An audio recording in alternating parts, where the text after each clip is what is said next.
다 함께 사도신경으로 우리의 신앙을 고백하겠습니다. 나는 전능하신 아버지 하나님 천지의 창조주를 믿습니다. 나는 그의 유일하신 아들 우리 주 예수 그리스도를 믿습니다.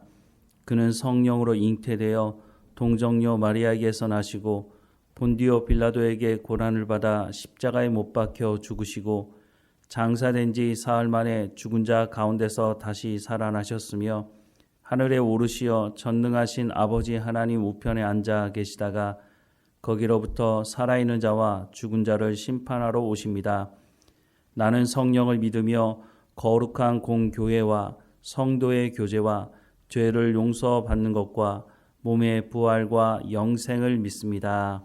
아멘. 찬송가 313장 함께 찬양하겠습니다. 찬송가 313장입니다. 내 임금 예수 내 주여 이 죄인이 주님 앞에 한없는 은혜 받고서 내 생명 모두 드리오니 그 풍성하시는 총을 주 내게 내려주소서. 내 임금 예수 내 주여 내 허물은 덮으시고 주 십자가에 흘리신 그 피를 믿는 마음 보사 내 중한 죄를 사하여 참 평안한 맘 주소서. 내 임금 예수 내 주여 주 내에 감격하여 한없는 감사 찬송을 내 주님 앞에 드리오며 내 마음과 정성 다하여 늘 기뻐하며 살리라. 내 임금 예수 내 주여 이 마음과 이 천한 몸 그 보배 피로 값주고 주 친히 사신 것이오니 나 이제 살아 죽으나 주 뜻만 따라 살리라. 아멘. 오늘 하나님께서 우리에게 주시는 말씀은 사도행전 17장 1절에서 9절까지 말씀입니다. 사도행전 17장 1절부터 9절까지 말씀 우리 함께 읽겠습니다. 그들이 암비볼리와 아볼로니아로 다녀가 데살로니가에 이르니 거기 유대인의 회당이 있는지라 바울이 자기 관리의 대로 그들에게로 들어가서 새 안식일에 성경을 가지고 강론하며 뜻을 풀어 그리스도가 해를 받고 죽은 자 가운데서 다시 살아나야 할 것을 증언하고 이르되 내가 너희에게 전하는 이 예수가 곧 그리스도라 하니 그 중에 어떤 사람 곧 경건한 헬라인의 큰 무리와 적지 않은 귀부인도 권함을 받고 바울과 실라를 따르나 그러나 유대인들은 시기하여 저자의 어떤 불량한 사람들을 데리고 떼를 지어 성을 소동하게 하여 야손의 집에 침입하여 그들을 백성에게 끌어내려고 찾았으나 발견하지 못하매 야손과 몇 형제들을 끌고 읍장들 앞에 가서 소리질러 이르되 천하를 어지럽게 하던 이 사람들이 여기도 이름에 야손이 그들을 맞아 들였도다. 이 사람들이 다 가이사의 명을 거역하여 말하되 다른 임금 곧 예수라 하는 이가 있다 하더이다 하니 무리와 읍장들이 이 말을 듣고 소동하여 야손과 그 나머지 사람들에게 보석금을 받고 놓아주니라. 아멘. 바울 일행이 데살로니가에 도착을 했습니다. 데살로니가에 도착을 해서 3주 동안 말씀을 전했다라고 말씀을 하고 있는데요. 바울은 어느 곳에 가든지 똑같은 방식을 가지고 말씀을 전했던 것으로 보여집니다. 바울이 전했던 것은 자신의 말이 아니라 하나님의 말씀을 전했다라고 말씀합니다. 오늘 교회들이 이 부분을 간과하고 있는 것 같습니다. 오늘 적지 않은 목회자들이 사람들이 흥미있어 하는 것이 무엇인가에 집중합니다. 이렇게 하면서 하는 말이 그래야 사람들과의 접촉점이 생긴다고 말을 하는 것입니다. 언뜻 들어보면 맞는 말 같다는 생각을 합니다. 왜냐하면 사람을 만나지 못하면 그들에게 복음을 전할 수 있는 방법이 없기 때문이기도 한 것입니다. 그런데 첫 단추를 잘못 끼게 되면 그 다음에도 잘못 끼게 되고 엉망이 되고 만다고 하는 것을 간과하는 것 같다는 생각을 합니다. 그래서 한국교회가 세상을 향해서 영향력을 상실한 것이 아닙니까? 교회가 엄청난 재정을 지역사회에 쏟아붓습니다. 그것 자체가 문제라고 말할 수는 없습니다. 왜냐하면 예수님도 구제에 대한 말씀을 여러 차례 하셨고 마땅히 교회가 구제의 일을 행하는 것은 맞습니다. 그런데 구제를 하면서 정말 전해야 되는 복음의 본질, 알맹이가 없다 보니 교회를 평생 다니는 사람도 복음이 무엇이냐고 물어보면 하는 말이 짧습니다. 예수 믿고 천국 갑시다. 예수 믿고 천국 가는 것입니다. 이렇게 말하고 더 이상 말을 하지 못한다고 하는 것입니다. 복음이 그렇게 간단합니까? 복음이 그렇게 간단했다면 사도 바울이 로마서를 그렇게 길게 쓰지는 않았을 것입니다. 사람들은 복음이 무엇인지 사실 잘 모르는 것 같습니다. 목회자들이 하나님의 말씀을 제대로 전하지 않았기 때문이라고 생각을 합니다. 또 한편으로는 정말로 목회자들이 하나님의 말씀인 성경을 전할 준비가 되어 있는가 하는 의문을 가지기도 합니다. 왜냐하면 설교를 들어보면 그 설교 내용 안에 하나님의 말씀은 없고 세상적인 이야기, 그럴듯한 예화, 사람들의 귀를 즐겁게 하고 눈물 나게 하는 그런 내용들은 담겨져 있지만 하나님의 말씀을 들을 수가 없다고 하는 것입니다. 성도들의 귀를 부담스럽게 하지 않는 윤리적이고 도덕적인 차원에서 말씀을 전하다 보니까 복음이 무엇이냐고 물어보면 그 복음이 무엇인지를 전혀 말하지 못하고 있다고 하는 것이죠. 바울은 그렇게 하지 않았습니다. 바울은 어느 곳에 가든지 정면 승부를 했습니다. 바울은 구약에 기록된 바로 하나님께서 약속하신 그 메시아가 예수님이라고 하는 것에 대해서 증명해 보였죠. 오늘 본문 1절부터 3절 말씀도 보면 그들이 암비볼리와 아볼로니아로 다녀가 데살로니가에 이르니 거기 유대인의 회당이 있는지라 바울이 자기의 관례대로 그들에게로 들어가서 새 안식일에 성경을 가지고 강론하며 뜻을 풀어 그리스도가 해를 받고 죽은 자 가운데서 다시 살아나야 할 것을 증언하고 이르되 내가 너희에게 전하는 이 예수가 곧 그리스도라 하니라고 말씀을 하고 있습니다. 당시에는 신약 성경이 기록되어 있지 않은 때였기 때문에 바울이 전한 그 말씀은 구약 성경의 말씀이었을 것입니다.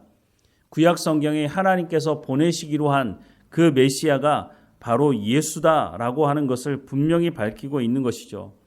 창세기 3장 15절에 보면 내가 너로 여자와 원수가 되게 하고 내 후손도 여자의 후손과 원수가 되게 하리니 여자의 후손은 내 머리를 상하게 할 것이요 너는 그의 발꿈치를 상하게 할 것이니라 라고 하는 이 말씀, 하나님께서 아담과 하와가 타락하고 난 이후에 메시아를 보내겠다고 하는 그 약속의 말씀, 이 말씀이 예수 그리스도를 통해서 성취되었다라고 하는 것이 바울 복음의 핵심이었다고 하는 것입니다. 하나님께서 보내시기로 한 그 약속의 말씀이 성취가 되었다고 어느 곳에 가든지 바울은 이 말씀을 전했다고 하는 것입니다. 이렇게 정면 승부를 했을 때에 하나님의 말씀을 받아들이는 사람도 있지만 하나님의 말씀을 적극적으로 거부한 사람들도 있었던 것을 우리는 알 수 있습니다. 4절 이하의 말씀에 보면 그 중에 어떤 사람 곧 경건한 헬라인의 큰 무리와 적지 않은 귀부인도 권함을 받고 바울과 실라를 따르나 그러나 유대인들은 시기하여 저자의 어떤 불량한 사람들을 데리고 때를 지어 성을 소동하게 하여 야손의 집에 침입하여 그들을 백성에게 끌어내려고 찾았으나 발견하지 못하며 야손과 및 형제들을 끌고 읍장들 앞에 가서 소리질러 이르되 천하를 어지럽게 하던 이 사람들이 여기도 이름에 야손이 그들을 맞아 들였도다. 이 사람들이 다 가이사의 명을 거역하여 말하되 다른 임금 곧 예수라 하는 이가 있다 하더이다 라고 말씀을 하고 있습니다. 적극적으로 복음을 거부하는 사람들, 이 사람들은 자신들이 원하는 메시아가 아직 오지 않았다고 생각하는 사람들이었다고 하는 거죠. 예수님을 십자가에 못 박아 죽인 사람들도 마찬가지였습니다.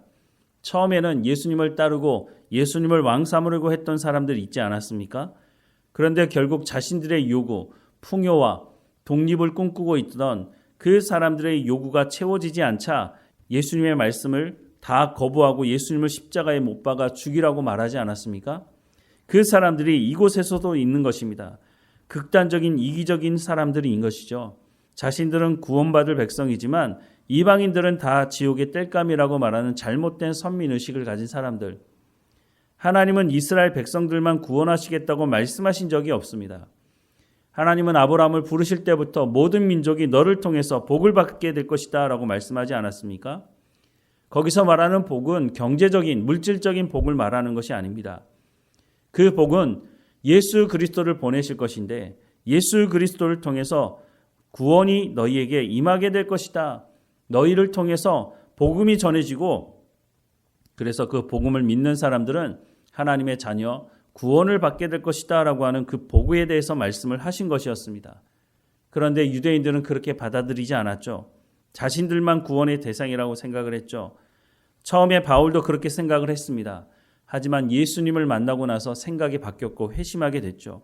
그래서 가는 곳마다 예수가 우리의 구원자이고 하나님은 예수를 통해서 이방인들에게도 복음을 전하게 하셨다라고 하는 것을 말씀을 전했다고 하는 것입니다. 그런데 이것을 듣기 싫어하는 유대인들, 바울을 죽이려고 작정을 하기로 했고 실제로 돌을 던져서 바울을 죽이려고 하기도 했습니다. 5절 말씀을 보면 그러나 유대인들은 시기하여 저자의 어떤 불량한 사람들을 데리고 떼를 지어 성을 소동하게 하여 야손의 집에 침입하여 그들을 백성에게 끌어내려고 찾았다라고 말씀을 하고 있습니다. 유대인들은 수단과 방법을 가리지 않고 사도 바울 또 그 일행을 잡아서 복음을 전하지 못하게 하려고 했다는 것을 성경은 말씀해 주고 있습니다. 유대인들이 가장 잘 썼던 방법 중에 하나는 노마를 등에 업고 복음을 전하는 사람들을 박해하는 것이었습니다. 왜 바울 일행과 또 바울을 맞아들였던 이 야손과 그 형제들을 끌어다가 사람들 앞에 세웠을까요? 결국은 이 사람들이 노마를 대적하고 있다고 하는 것을 말하고 있는 것을 봅니다. 복음을 전하는 곳이면 언제든지 이런 사람들이 등장하는 것을 보게 되는데요. 사도 바울이 노마에 붙잡혀 있을 때도 이런 일들이 있었습니다. 빌립보서 1장 12절에서 21절 말씀을 보면 형제들아 내가 당한 일이 도리어 복음 전파에 진전이 된 줄을 너희가 알기를 원하노라. 이러므로 나의 매임이 그리스도 안에서 모든 시위대 안과 그 밖의 모든 사람에게 나타났으니 형제 중 다수가 나의 매임으로 말미암아 주 안에서 신뢰함으로 겁없이 하나님의 말씀을 더욱 담대히 전하게 되었느니라. 어떤 이들은 투기와 분쟁으로 어떤 이들은 착한 뜻으로 그리스도를 전파하나니 이들은 내가 복음을 변증하기 위하여 세우심을 받은 줄 알고 사랑으로 하나 그들은 나의 매임에 괴로움을 더하게 할 줄로 생각하여 순수하지 못하게 다툼으로 그리스도를 전파하느니라. 그러면 무엇이냐? 거칠애로 하나 참으로 하나 무슨 방도로 하든지 전파되는 것은 그리스도니 이로써 나는 기뻐하고 또한 기뻐하리라. 이것이 너희의 간구와 예수 그리스도의 성령의 도우심으로 나를 구원에 이르게 할 줄 아는 고로 나의 간절한 기대와 소망을 따라 아무 일에든지 부끄러워하지 아니하고 지금도 전과 같이 온전히 담대히 살든지 죽든지 내 몸에서 그리스도가 존귀하게 되게 하려 하나니 이는 내게 사는 것이 그리스도니 죽는 것도 유익함이라 라고 말씀을 하고 있습니다.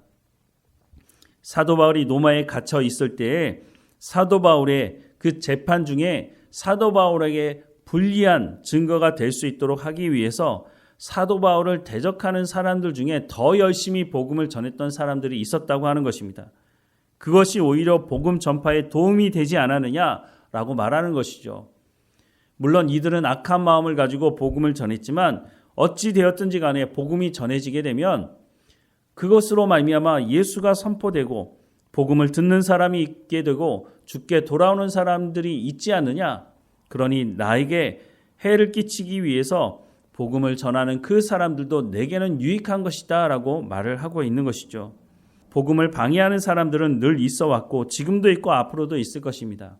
그런데 복음을 전하는 사람들, 바울과 같이 중심을 하나님께 두고 하나님의 말씀을 전하려고 하는 사람들이 있다면 하나님은 그 복음을 전하는, 말씀을 담대하게 전하는 그 사람을 통해서도 복음이 증거되지만 복음을 방해하는 사람들도 하나님께서 사용하셔서 복음이 증거될 수 있도록 하신다고 말씀을 하고 있습니다. 중요한 것은 복음을 전해야 되는 우리가 어떤 태도와 자세를 가지고 살아가느냐 하는 것입니다. 하나님 말씀을 전하려고 노력하고 하나님 중심에 있고 하나님의 말씀을 전한다면 하나님께서 그 사람을 통해서 하나님의 역사를 이루어 가신다고 말씀하고 있습니다. 바울과 같이 위대한 사람만 그 일들을 하는 것이 아니라고 말씀합니다. 하나님 말씀에 순종하는 사람, 그 어떤 사람을 통해서도 하나님은 하나님의 역사를 이루어 가십니다. 우리 주변에 있는 사람들에게 우리가 마음에 품고 기도하고 복음을 전할 때 하나님께서 그들의 마음을 여셔야 그들에게 복음이 들어가는 것입니다. 내가 잘나서 그런 것 아닙니다. 우리가 해야 될 것은 복음을 붙들고 하나님 말씀에 순종하며 살아가는 것입니다. 그러면 하나님께서 하나님의 일을 행하실 것입니다. 하나님은 우리를 하나님과 동역하는 자리로 초대하고 계십니다. 우리가 연약하고 배운 것 없고 가진 것 없어도 하나님께서 역사하시니 우리가 하나님과 동역하며 살아가는 것입니다. 우리 모두가 오늘 하루도 살아가면서 하나님과 동행하며 하나님과 동역하는 우리의 삶이 되기를 주님의 이름으로 축원합니다. 기도하겠습니다. 사랑하는 하나님, 바울이 가서 복음을 전할 때에 사람들과 타협하지 않고 사람들이 듣기 좋아하는, 사람들의 마음을 감동시키는 그런 말을 전하지 않고 하나님께서 약속하신 보내시기로 한 그분이 바로 예수님이라고, 예수님을 믿음으로 말미암아 구원받는 것이라고, 하나님의 말씀의 핵심이 무엇인지를 전하고 세상과 타협하지 않았던 바울의 모습을 보게 됩니다. 오늘 교회는 어떻습니까? 세상 사람들의 마음에 감동을 주는 이야기들을 만들어내고 있지는 않습니까? 우리가 하나님의 말씀을 전하는 사람으로 세움받았는데 우리가 복음을 전할 때 타협하지 않게 하시고 정면 승부하게 하시고 예수가 바로 우리를 구원하시는 구원자라고, 예수 그리스도를 믿음으로 말미암아 구원받는 길 외에는 다른 길이 없다고 담대하게 전할 뿐만 아니라 우리가 하나님의 말씀을 붙들고 하나님 말씀 안에서 살아가는 우리의 삶이 될 수 있도록 은혜를 베풀어 주옵소서.